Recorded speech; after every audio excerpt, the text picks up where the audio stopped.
قوي زيدلن كدحن زيدلن كدحن زيدلون الذي بتاع دورزين مستخلو برهان ومسخالي سب مرددا خويدو باي تسرجكم الله ما ينهوكم من يلمنا هذا كايس هو حتى فريساس يموت له يطفل له خذ السنس بعلو حدغኛ ابዛ ወንበር ዚያ ሰከንድ ክጸንሕ አይደለን አነ ሰከንድ ግድማ ተሰማምዒ ዝወጣ خالي حزبزي ናይ حقي ህዝብና حقنا كننبر ዝግበና በቃ ፖለቲካ ማለት ቆጥረም እኮ ስለዚህ ንትግራይሲ አመቀለና ነበረት ማየለና መቀለ ተሓደግ ሆዘሎ ስልጣን ከምልስ ዝሕደገን ዝበሎ ሰብ ድማ ጸጋይ ፈትሕዝ ሰላም ጥዕና ሃበለይ ከመይ ኣለኹም ከመይ ትቕንዩ ክቡራትን ፈትዋትን ተኸታተልቲ ሽደን ሪአክት ስዋን ናይሎ ማዓንቲ ቪዲዮ ብጣዕሚ ዝገርምን ብዙሓት ዘረባታት ብፍላይ ለምቅነ ማለት እዩ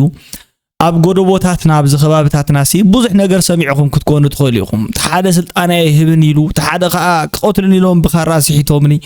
ተሓደ ከዓ ዓጽዮምኒ ዶ ሓቢኦምኒ ተሓደ ድማ ኣነ ምእንተ ህዝበይ ለኤ ነፃ ወፅየ ዘለኹ ተሓደ ኖ ንስልጣንካ ከምዚ ትገብር ኢኻ እምበር ገለ ዝበሃልሉ ለምቅነ ማለት እዩ ዘንጸላልወና ዘሎ ተመሊስካ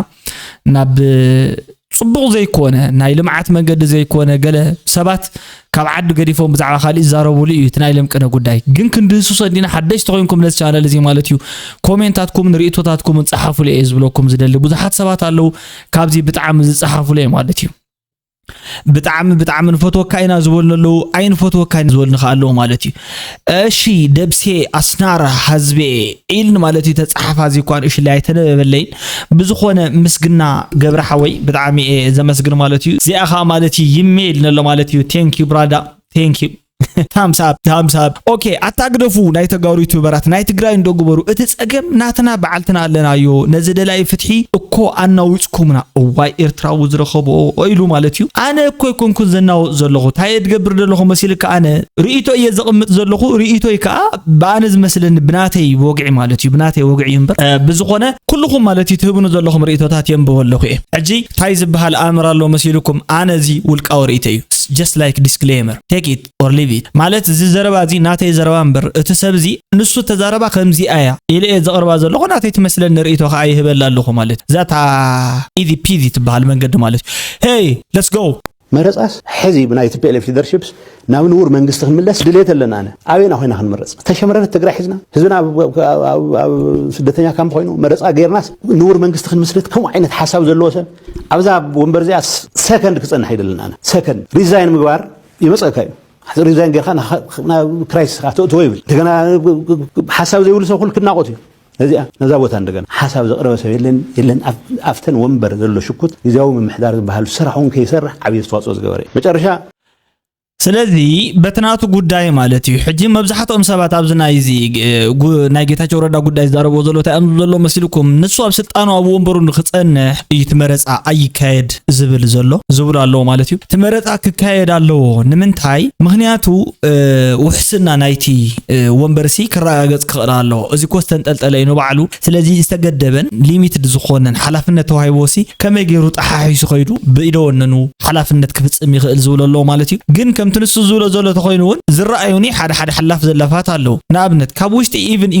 ኢንክሉሲቭ ኣብቲ ወግዕታት ዘለውሲ ዲሞክራሲያዊ ኣኼባታት ይንገብርን ዘለና ንባእሲና ዘለና ንጫቃጭቂና ዘለና እንዳበልካ እሞ ሕጂ ብሰዓት እዚ ሲካስ ከምዚ መረጻ ታሪክ ገብረልና ሕጂ መረጻ ማለት ጀኒዩንሊ እንደው ይማራረጹቶም ኮሚቴታት ገለ ክምረጹ ይኽእሉም ከም በሓድሽ እዩ ብዙኾነ ኣብ ናይ ሎም ዓንቲ ቪድዮ ዘሎ ዝረኣኽዎ ቪድዮ እቲ ናይ መረጻ ቦርድ ዝበሃል ለና ኢትዮጵያ ማለት እዩ መሊስዎ ኣሎ ኣፕሩቭ ገይሩ TPLF ማለት እዩ ከም ፓርቲ ከም በሓድሽ ክጅምር ታይ ዝበሃል ዕድል ኣማቻች ዘሎ ወይ ከዓ ሂቦ ኣሎ ታይ ዝብል ኣብቲ ውሽጢ ዘሎ ጽሑፍ ከዓ ናብቲ ቅድሚ ሕጂ እንዳሃወኸን ካብ ጸጥታ ወጻእ ዝኾኑ ስራሕት እንዳሰርሐ ነይሩ ሕጂ ግን ቶም ስራሕት ንሳቶም ኣይሰርሕኔ ተኣሪመ ስለ ዝበለ ይዝብል ብዙኾነ ብጣዕሚ ዝገርም ማለት እዩ ክንደይ ነገራት ኢና ክንሰምዕ ምስ ግዜ ጥራሕ ጠጠው እንተይልካ ዘይተሰምዖም ነገራት የለውን ዝገርም እዩ ንኺድስከ ኢሉهم ትወልኮ ሰብ ብዝኾነ ይኹን መንገዲ ክርዶ ይኽእል ናይቶም ሰራዊት ኣባላት ተሳትፎ ኣነ ፖዚቲቭ ብዝኾነ መንገዲ ይዝርዮ ስለምንታይ በታዝኸና ለመንገዲ ተንኸነርና ሓደ ኣቦ ወንበር ክኾን ይኽእል ሓደ ቀንጢሱ ሓሳብ ከይሓዘ ግን ናይ ህዝቢ ትግራይ ችግር ክፈትሕ ይኽእል TPLF ናይ ሓሳብ ውድብ ነይሩ ብጻይ ደብረጽዮን ምስ ተኽለ ብርሃን ወይ ምስ ካልእ ሰብ ምርድዳእ ኸይድዎ ባይ ተሰሪዝኩም ኣለኹም ኣይንህወኩምን ኢሎምና ስለዚ ፖለቲካ ኢና ክንፈትሕ ዝግበና ፖለቲካሊ ይፍታሕ ዝግብኦ ዝብል ፖዚሽን ካብ ዝነበሮም ያነ ፖለቲካሊ ይፈታሕ ማለት ኢንጌጅ ጌርና ብፕሮሰስ ዝኾነ ኣዋጅ ክሳብ ዝወፅሕሉ ሰዓት نيرنا بحدا مسؤولنا تمايتنا ድሕሪቱ ዝወፅ ኣዋጅ በቲ እንደልዮ ደረጃ ሪፍሌክት ይገብር ኢልና ገምጊምና ሶማ ክላይ ኮሚቴ ንካድሮን ከም ይኣምን ኣብዚ ሕዚ እንታይ ይበሃል ኣሎ ሕዚ ምስ ቀዳማይ ሚኒስትሩን ተረዳዲእና ሕጂ ከዓ ኣብዚ ጉዳይ ዘሎ ማለት እዩ ብዙሕ ለምቅነ ዝረኣኹሞ ዋላ ወሃብ ቃልዶ ገለገለ ዝበሃሉ ኣብቲ ውሽጢ ኣለዉ ብዙሓት ማለት ሕጂ እኳ ወሃብ ቃል የብሎም ግን ከምዚ ናይ ፀጥታን ግዛዕምዛዕን ጉዳያት ሓለፍቲ ከምኡ ብዙሓት ኣለዉ እዮም ሕጂ ንሳቶም እውን ኩሎም ተኣኻኺባ እያ በቃ ሕጂ ትተሃዋወኽ ዘላ እቲ ምንጭ ናይ ፀገም ኣብ መን ምዃነ የርድአካኒ እቲ ምንጭ ፀገም ግን ቅልል ብዘበለ ቋንቋ ኣነ ክገልፆ ተለኹ ማለት እዩ ኣብ ዘይምስምዕምዖም ምዃኑ የረድአካ ብዙሕ ኣኼባታት ኢና ሰሚዕና ግን ካብቲ ኣኼባ ዝመፀ ፍረ ይሰማዕኹን ኣነ ብጣዕሚ ዝሕጉሰኒ ማለት ብፃይ ደብረፅዮን ምስ ተክለ ብርሃን ወይ ምስ ካልእ ሰብ ምርድዳእ ከይድዎ ምስ ቀዳማይ ሚኒስትር ኣብይ ምርዳእ ምዃኑ ኣነ ከም ዓብዪ ሓለፋ ኣድቫንቴጅ ዝቆፅሮ ክንተረዳዲኦም ድዮም እዩ ሕዚ ጠቅላይ ሚኒስትር ኣብይ ዝበሎ ኣሎ ክትምዝገበለኩም ከም ዝበሎ ፈልጥ እየ መፅኡን ነገርኒ በጋጣሚ ገዛኢ ነይረ ኣረዲእኒ ኢኹም ብሎ ግን ድማ ተሰማሚዑ ዝወፆ ካሊእ ሕዚ ኣብዚ ናይ ሓቂ ህዝብና حقنا كنلمر زقبنا تزي خيلنا كويس زي خونه ነገር ከይወሰخنا تحق ጉባኤ ዋላ ንግበር ውሳነና ተኾይኑ ዋላ ድሌቶም ይምፁ ንግበር ንብል ተኾይና ተሐቅ ክትገልጸለካ በታ ካብ ጽንተት ንሕንቲ ዘምለጠ ህዝብ ሒዝና ኢና ኣምልጦ ደይምልጦ ርግጸኛ ሆነ ንኽእል ንሕዚ ብኻሊ መንገዲ ወፍርታት ይቀጽላሉ ስለዚ ኣብሱ ኮንቴክስት ኾይና ከመይ ገናና ሽግርና ንርዳእ ጉባኤ ዝደልን ጉባኤ ዘይደልን ክድሕን ዘይደሊ كدحن زدلو كدحن زيدلو نلدي كدحن زدلس دحان مقازي دحنا سلا زغونه باي ديفولت مالت كدحن زيدل ግን ይህሊ ኢለይ ግምትን بزغونه ابزا زربازي انا من يتسمع من يتسمع زردن ነገር የለን ዲሽ ላይ ተዋጃቢ ይርኩም ከም ዝኸውን ርግጸኛ እምሽ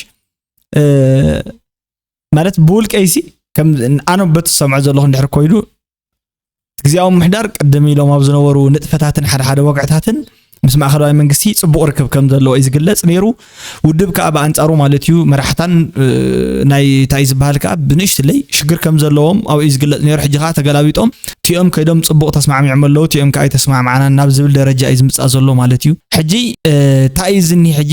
ከምዚ ዕንኩላ ኣሎ ኾነት ቪሽየስ ሰርክል ዝበሃል ምሸላ ማይ ገለ ዘላታ ዝኾነ ሻለው ዝኾነ ወይ ከኣ ዲፕ ዝኾነ ማይሲ ዘይተወፀካ ዝኾነት ክፍት ማይ ያላ ገለ ክትሕምስ ኢልካ ነው ዓለይ ተወፅኒ ኸ ንምንታይ ናብ ፀቢ ጉድጓድ ዘይንሕምስ ከምኡ ማለት ከማያ ኮይናትና زلا حجي بقى انا حنقل تياتر دن زلا سمعوا يلكم سلطان كصنح زلي سلطان كصنح زيدلي بزول سيمبلستيك بزغونه بايناري بزغونه منقد هو غلصو سمعي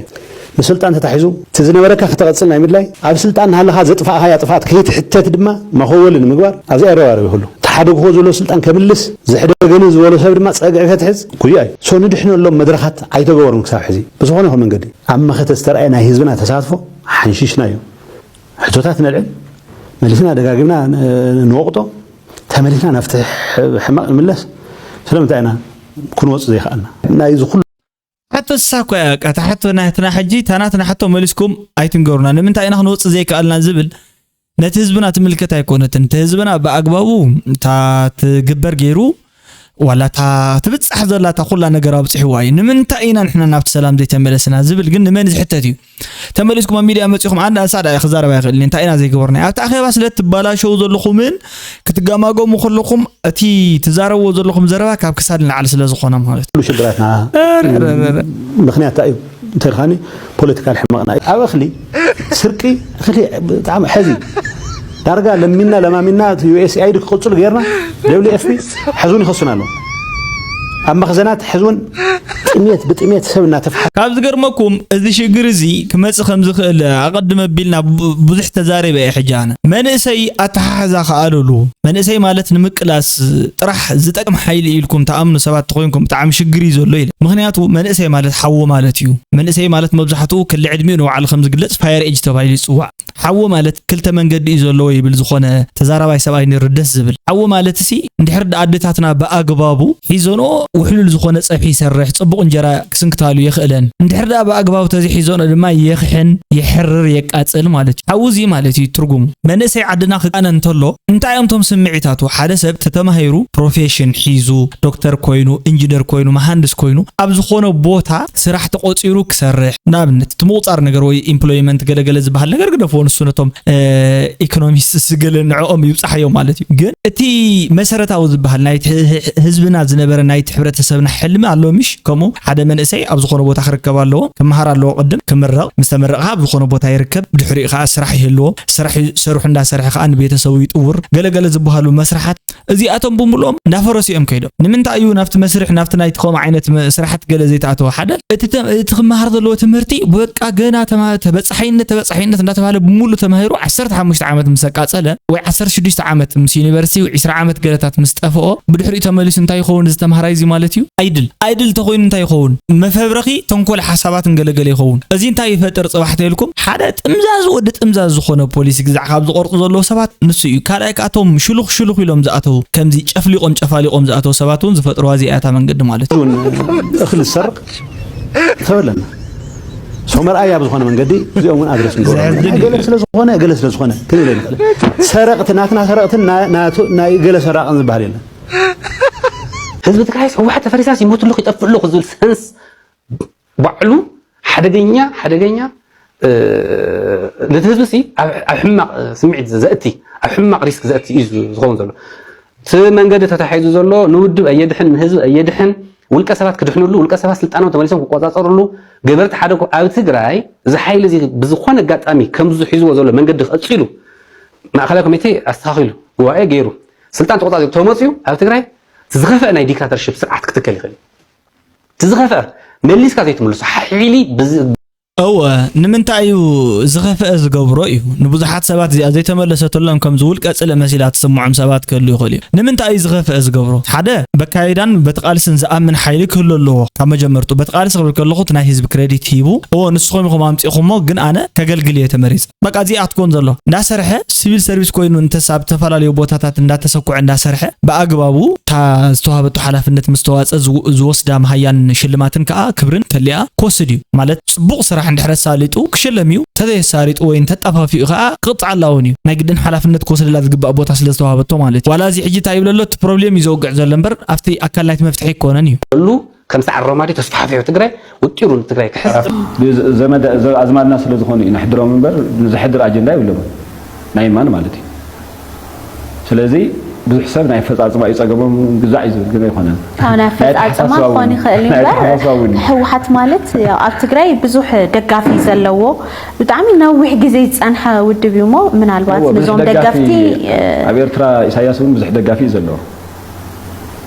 ስለዚ ብዙሕ ደጋፊ ስለ ዘለካ ትኽክል ኢኻ ማለት ኣይኮነን ጋዳፊ ብዙሕ ደጋፊ ነይርዎ እዩ ኣይኮነን መምለኺ እውን ነይርዎ እዩ ስለዚ መምለኺ ትኽህልው ይኽእሉ እዮም ትኽክል እዩ ማለት ግን ኣይኮነን ስዳ ጀብጀብ ጎፈሬ ዝተቆነነ ሰው አይዘምልኹ ሰዓት እውን ኮን ይወይ ምንም ጸገም ይውሉ አይተዕላማ አሊሞምኑ አሚኖምሉ ማለት ህዝብ ትግራይ ህወሓት እስኻ ምናልባት ናይ ውልቀ ሰባት ጌርካዶ ትስእል ኣለኻ ብዙሕ ዋጋ ዝተኸፈለላ ህዝብ ትግራይ ናይ ህዝብ ትግራይ ኣይኮነ እዚ ጽውጽዋይ ክነግረኪ ጽውጽዋይ ተጋድሎ ህወሓት ኦኬ ወይለከ ጽውጽዋይ ካይልና ሓደ ሞጽ በቃ ሓጅ ኮን ንሕና جونن قبرين غلنا حاجة كان صوت زمت أي زاربي لكم يصوت وايك إلا نتقادلو قلة اتهزبناتنا قال سكايديو اتقال سجن اكلز بهالو دابخ مصروت الليل يكون انتقالي سوه تقالسي تردي واستقال سلوم تردو استقال سخلي خيل تقال سجن حجي نزموه تسب سلا زي تملسو تزموه تسب بملو تسوء مسوعات زغفلة ناي قدني خا أفلوت أخطبو زقبكا مالتي بقى تقالسه تقاليسي كساب حجي نتعدى خمزي أجرا ركيبو خمزي انكا إلو كا خير له توديو كون سكون هو على بقى حالفو مويتو بزعوا بالحري دي خاطر قوم ويت تقاليس كخام مقابرة تسيقهم دوم كتزاربوا تلنا تقالسه تحجز توهابات الناس سباتس انتاي نقبرات تباهل كتعجات بصحكا خلا شعياتها خمزي أفتت قلمت يازنيتو مالك أتصل كنسمعين حجي سو أجاهنو نقدرينا تدرجن المدفع استجابة دحر ثمانية ثلاثة لحوحات نايجيب جب حوحاتي هم تقولون ساي زملخ سبزلو زملخ هو سواء نيرومي بتخكل ناي تجري بارتي كنا يفهمت ناي لقيت أفو بارتي هذا كاب تجري لقيت أفو يقربان ناي تو لقيت أفو زل إيكونومي حش كاب زلوا مالتي بقى بوليتيكا مالتي كتر مكوي سلزي نتجري سي أما قالنا نورت ما يلنا ما قال زي أخمي لنا ناي تجري تكون أنا ورتنكو قرأ أواني عمت يعني السقف እዚ ኩሉ ዝፈልጠኒ ኣበይ ራቢ ይፈልጥና ነይሮም ሕጂ ከም ዝፈልጥና ዘለዉ ንሱ ድሓን ካብቲ ዝፈልጥና ትክክል ኣለኻ ኣብዚ ራእዩ ሕጂ ከም እየ ዝበልኩ ከም ሓደ መንእሰይ ኮይኑ ክቃወም እንተሎ ከምዚ ማየለን እንተይልካ ኣላ ኢልካ ክትማጎት እንተኮይንካ እንካብ እንህቶ ታማይ ኣበይ ማን እኔተ ታማይ ኢልካ ክትማጎቶ ምሽ ልክዕ ከም ኣጎበዝ ሕጂ ትክክል ትብል ኣለኻ ቀጽል ስለዚ ናይ ትግራይ የኾነትን ግን ኣሕዋትና እዮም ብስጋ ግን ኣሕዋትና እዮም ወለድና እዮም ነዊና ሕደጉ ንብሎም ማለት እዩ ብሄራዊ ኣጀንዳ ማለት ናይ ትግራይ ጥቕሚ እንታይ እዩ ኣብኡ ንባእስ ሕዚ ሕወሓት ባይቶና ብዝብል ኢና ንባእስ ኣለና ከምኡ ይኹን ክኾን ዘሎ ናይ ትግራይ ጥቕሚ ሲ ብዚ እዩ ከምዚ ይኽበር ብኢኮኖሚ ብፖለቲካ ብጂኦግራፊ ብዲሞግራፊ ብብዙሕ ነገር ዋላ ምሁራት እውን ሓዊስና ናብኡ ንምፃእ ንጀምሮ ኣይተጀመረን ስለዚ እዚ እንግዲህ ኣብ ጃፓን ማለት ንሓሙሽተ ደቂቃ ማለት መራሕቲ ጠፊያ ራእዩ 5 ደቂቃ ሙሉ ጉንብሕ ኢለዩ ይቅርታ ጠይቆ ኣናኸ ክልተ መዓልቲ ሓደ መዓልቲ ሙሉ እሞ 365 መዓልቲ እንዲኦም እንታይ ዝባሃልኮ ጉንብሕ ማለት ከምዚ ኢሎም ይቅርታ ጠይቆ ተረዲክ 365 መዓልቲ እኳ ይኸውን እንዳሓሰብና እንዳተሓሳሰብና ክብርትን ፍትውትን ሓፍትን እንታይ ድመሲልኪ ኩሉ ግዜ መብራህቲ ዝጠፍእ ንሕና ብኢነርጂ ሕፅረት ንሳቀ ዘለና ትውልድ ኢና ንሳቶም 5 ደቂቃ እኳ ሃንደበት ያጠፊያቶም ስለዚ ሃንደበት ስለ ዝጠፍአት ኣታላለ ዝኸደለ ዘን ቀጽል እስከበኒ ተናገርኩም መብራህቲ ትርክዩ አንስ ብሽኩት ዲዮም ትሰድልና ኣለኹም አንስ ኣና ማለት እዩ ብልጠፋ ቁጥር ትጉምብሑ ምዃንኩም ብሽፍት እንኳን ተጎምሕኩም ኣይመኻልኩም ወይ ነይሩ እንታይ ተጎምብሑ ኣነ ጉምብሑ ይቕረየና ቀደም እኳ ጠፍእ خلاص ነጥፍእ ኣለና ኢልኩም ትናገር ነይርኩም ሎሚ ህዝቢ መናንዕክሞ ጠፍእ የላ ገለ የላ ኛ እንዳልኻ ትርክብ ትል መፅያት ብልኻስ ትጠፍእ እንታይ ከም ንገሮ እንዳይ ናዋን ሓሳቢ ክምለስ ከለኹ ንሕና ብናዕዳ ገንዘራ ስለንሰቐለና ዝፓሎ ዝጥቕሚ ተለይሃልይዎ ማለት እዩ ወይ እንጀራ ንሰንክተሉ كفوت ولدي ما تصلى يقولكم إن حبشة على زيب كات حزيب الكادي لهم زم عبيسة كفوت ولدي خمسكم كم زيو قدم حجزنا برات ولدي نيش اللي تعيز بحالي حتى تعطوا خجلس انت الله حقاو بزخنا ملكعون زقول صل من قد تعتني رأي مالتي نبي حجز متسخ تعيخون لكم تجمت نعطي جمت بتعم خب فيديو كازيكو وني يخون مغنياتو كاميرات كابشجير زبقس كابوزح حالكن لعل تحت زبقس زخون يخون نجار وحج مالتي نيرو زمت أزناب كفيديو مو تعيز بحال أفراس كان بقلت خان قل خان هزب خان عين كاتوري تويلو يزبل إلياس نزي مرشو كم أخذكم نير زمت أتقاومو خبيد نير زمت أي تخلون يخون يزبلكم أنا بوجنو مالتيو كعين هزو زملت إلن صبوا صراحة تصرحوا دس مبلا نيرو نايلو ما عند فيديو نزي يمثل كسب مودة تزرعهم مستخدمات لكم من النوع عليهم حسابك تعرفوا ليهم بزخنة ريتاتكم حابلو لو أم كنا خون لكم يزمنا سنة كنا خون لكم تشاو دحنا قنيوتها good light دحنا حضرت حواتي ما نتيجة